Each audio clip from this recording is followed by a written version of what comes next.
ایک مرتبہ انتظامیہ نے مسجد نبوی شریف صلی اللہ علیہ وآلہ وسلم کے حرم کو صاف ستھرا رکھنے کا فیصلہ کیا کہ حرم شریف میں کبوتروں کے لیے دانہ نہ ڈالا جائے۔ ایسے میں کبوتر دانہ تلاش کرنے کے لیے کسی دوسری جگہ چلے جائیں گے۔ اس حکم پر عمل کیا گیا اور کئی دن تک دانہ نہ ڈالا گیا، مگر کبوتروں کی گنبد خضرا سے محبت کا یہ عالم تھا کہ بھوک سے مر رہے تھے، مگر آستان محبوب صلی اللہ علیہ وآلہ وسلم توڑنے کے لیے تیار نہ تھے۔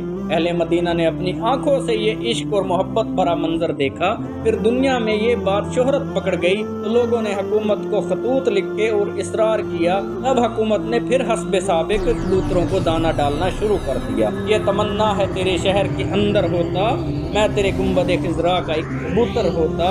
عرب خبر رساں ادارے العربیہ.net کی حرم پاک کے کبوتروں کے بارے دلچسپ رپورٹ میں بتایا گیا ہے کہ ذو الحجہ کے ابتدائی 5 دنوں میں نیلگوں اور سبز پروں والے ان کبوتروں کے غول مکہ مکرمہ کی طرف آتے ہیں اور پھر حج کے مہینے ذی الحج کے وسط میں واپس مدینہ منورہ کی طرف لوٹ جاتے ہیں۔ اسلام کی شریعت میں یہ بھی ہے کہ احرام یا اس کے بغیر کسی طور پر ان کبوتروں کا شکار بالکل جائز نہیں ہے۔ ان کا شکار یا قتل کی صورت میں فدیہ واجب ہو جاتا ہے۔ ان کبوتروں کے متعلق خیال کیا جاتا ہے کہ یہ کبوتر ان کبوتروں کی نسل میں سے ہیں جنہوں نے رسول اللہ صلی اللہ علیہ وآلہ وسلم کو کفار مکہ سے پناہ کے لیے غار ثور میں قیام کے دوران غار کے دہانے پر گھونسلے بنا ڈالے تھے تاکہ کفار یہ خیال کریں کہ یہاں کوئی نہیں آیا۔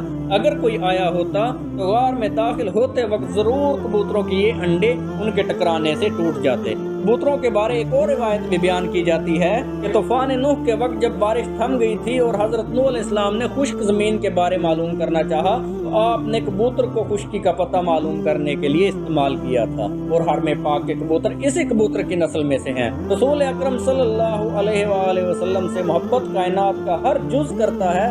کائنات کی ہر چیز رسول پاک صلی اللہ علیہ وآلہ وسلم سے محبت کرتی ہے۔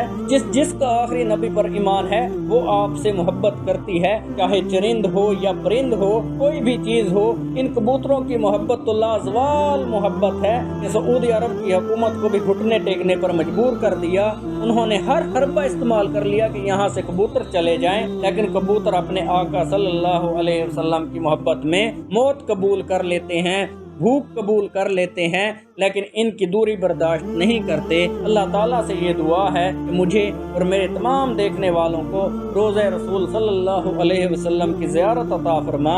اگر آپ لوگوں کو بھی اس دعا میں شامل ہونا ہے تو کمنٹ باکس میں آمین ضرور